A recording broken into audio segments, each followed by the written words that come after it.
Hey ho, let's go. My name is Dr. MarkAlain Dery, and I'm the Medical Director of Infectious Diseases and Chief Innovation Officer for Access South Louisiana. I live in New Orleans, yay me, and I serve as the co-chair for the ACOI Infectious Diseases Subspecialty Section. You've seen me do these updates now for over a year in conjunction with the leadership of the ACOI. Hello, ACOI. Thank you so much for letting me make these videos. I hope these messages are helping you keep up with the latest of COVID-19. I know many of you are continuing the fight, and for that effort that is being centered around convincing individuals specifically to get vaccinated. Now, wherever you are in this pandemic battle, I'd like to thank you on behalf of all of us who focus daily on infectious diseases for a living, and certainly on behalf of the ACOI. Hello, ACOI. Moving forward together with the ACOI, we'd like to share information as it becomes available, as well as some hopeful progress that we are seeing. So on to the stories. Bye-bye masks? I don't know. Most of us in the world of epidemiology, myself included, were surprised that last week when the CDC announced that fully vaccinated individuals no longer need to wear masks in public. What? Now, many of us anticipated that the mask mandate would continue throughout the remainder of the year. The New York Times recently did a survey of epidemiologists, I was not one of them, and found that 80% of us believe that Americans would need to wear masks in public indoors for at least another year. Now, I would have actually voted for that if I had been asked that. Now, a lot of us believe that fully vaccinated individuals who are gathering outdoors is safe. We know that because it's less than 1% transmission risk. Now, what about large crowds like concerts or protests, march, for example? But for protests, people are wearing masks, so good on you. It makes obviously more sense to obviously mask up. Now, other of us believe that until there is an 80 to 90% vaccination rate, masks are still warranted. But the CDC, sensing that Americans are done with masks, made the abrupt decision perhaps to encourage hesitant individuals to actually go and get vaccinated. Little like, hello CDC, not a good plan right there. Not like incentivize people by giving them money, right? That people will respond to that. But telling people that they can take off their masks if they're not vaccinated. What if they, I don't know, not tell the truth and say that they were vaccinated and they just take off their masks? How do we determine that? So anyway, many epidemiologists do agree with the CDC in saying that as long as people are fully vaccinated, that it was okay for them to gather without precautions. But the CDC went even further than most of us would in giving the okay for vaccinated people to stop masking in groups with an unknown number of unvaccinated people. 1/4 of epidemiologists in the survey said that they thought that people would need to continue wearing masks in certain settings indefinitely, and some said they plan to continue to wear them in places like airplanes, this guy right here, concerts, this guy right here, especially during typical virus season. Not long after the CDC announcement, Dr. Fauci, hello Dr. Fauci, you owe me a phone call, we're supposed to do lunch together, we can wear masks, did media interviews explaining that the public did not correctly understand the CDC's latest announcement last week. Oh, really? Great. Well, explain it to me. This is what he said. He felt people thought mask removal was for everyone when in fact it was just for the vaccinated. Yeah, I got it. I think I understood what they were saying. People need to understand that the CDC announcement isn't universal. Government regulations, business rules, or workplace guidance may, for the time being, require that people, regardless of vaccine status, continue to wear masks or to continue social distancing. Now, the CDC guidelines state fully vaccinated people must still wear masks in healthcare settings. Face covering should still be used in congregate settings, such as prisons and in homeless shelters. Now, masks are required on planes, buses, trains, and in transportation hubs such as airports or bus stations, regardless of vaccine status. And according to federal mask mandate, that was recently extended to September. Sorry, so there it is. So at least we got some masking there. All of these exceptions can be confusing. So Actually, I'm a little confused too. All right. Plus, some businesses may still require mask wearing, and if that's the case, individuals need to follow the guidelines regardless of what the CDC says. This is America. I've already been seeing the cases of what that has been like, and people storming out of stores and restaurants. But that's a time for that's a subject for a different time. All right, now this has sometimes put business owners in the unfortunate circumstance of having to confront individuals who argue that masks are no longer required, so they will not comply. I guess that just came up a lot sooner than I thought it would.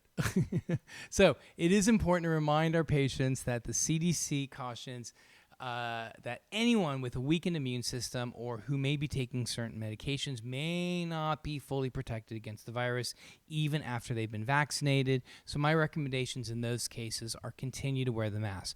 For many of us, it will be hard to adopt mask-wearing behaviors. It has been a proven barrier to COVID.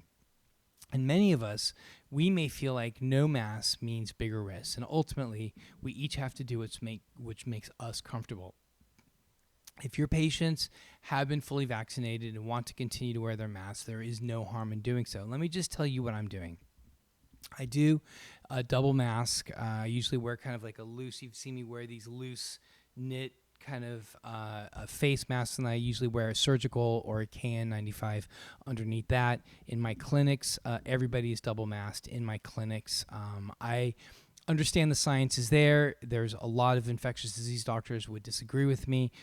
I wouldn't say a lot. I would say that there are some very notable, nationally known ID physicians and epidemiologists who would disagree with me here. They are very vocal on social media saying, boom, I've ripped off my mask and it's gone. And I hear you, brothers and sisters, but I'm not going to go near you. Like that's not my jam. We still don't know what's going on with the variants. We saw what happened in Manu, Brazil, and now let's segue into the Seychelles, because I think this is a great example of why I think we should not be unmasking so quickly. I think it should have been phased, largely due to the fact that there's a little known archipelago of 150 islands in the Indian Ocean, and it's getting the world's attention right now. Now, first, it is important to say congratulations to them as being the place in the world where there is the most vaccinated individuals. It has the highest share of people vaccinated against COVID-19 anywhere in the world, even more than Israel and the UK. Now, however, being the most vaccinated country in the world does come with an extra eye, of observation to see how they're faring. This week, the World Health Organization said that the health ministry in the Seychelles said that more than a third of the people who tested positive for COVID-19 in the second week of May had been fully vaccinated. What? Their vaccine rollout was considered highly successful. Over 70% of individuals are fully vaccinated either with the AstraZeneca shot, which is known as Covishield locally, or with China's vaccine, which is referred to as the Sinopharm vaccine. Yet this week, there was a steep increase in the number of cases reported, from 120 new cases reported in the last week of April to 300 cases per day recorded on May 7th and May 8th. Now, according to the health minister, 63 of those testing positive had either not been vaccinated or had received either one dose of the Sinopharm or Covishield, and 37% of the new infections were people who received both doses. Now, of the patients requiring hospital treatment, 80% had not been vaccinated and tended to be people with comorbidities. Now, nearly all of the critical and severe cases requiring intensive care treatment had not been vaccinated either. We've seen trends like that here in the U.S., by the way, but none of the patients who have died with COVID-19 have been fully vaccinated. All great news. Great news. Again, we've seen that here in the U.S., where in Ohio, you had something like 43,000 people that were in the hospital with COVID in the first quarter of 2021. Of that 4,300 people, 99% of them were not vaccinated. So we do recognize that vaccines do help prevent severe disease and hospitalizations. That is great, great news. Okay, now before jumping to any conclusions about vaccine efficacy, back to the Seychelles, there's still a lot to learn as to the timing as to when individuals contracted the virus. Some of the cases occurred either soon after a single dose, or soon after a second dose, or between the first and second doses. Now, as of today, in the U.S., at least half of the adults are fully vaccinated against COVID-19, and as a result, the U.S. is reporting some of the lowest COVID-19 metrics. In fact, in the first time since the pandemic began. In fact, cases are down in all 50 states. And boy, oh boy, I have been waiting a long time to say that. And according to Hopkins University data, in the past week, the U.S. has averaged just over 31,000 COVID-19 cases, the lowest average since last June, and less than half of what the average was just even a month ago. Yet, we cannot let up on pushing the message that it is so vitally important to get vaccinated, and individuals need to realize that a COVID-19 booster will likely be needed within a year following the initial vaccination. It has been found that people who live in rural areas have an increased risk of hospitalization and death from COVID-19. Yet, ironically, the vaccination rates in rural areas in the U.S. are lagging behind cities, which could hinder the end of the epidemic. All right, so while we see the most vaccinated country in the world experiencing a spike, we can't get complacent here in the U.S., which is why I still recommend wearing masks, because we're not out of the woods, especially since our vaccine saturation in this country falls well below that of the Seychelles, which was at 70%. Remember that. And the U.S. hasn't even hit 50%. So the pandemic is far from over. The global response is at a critical phase. Vaccine inequity is urgent and poses a threat to ending the pandemic and to the global recovery.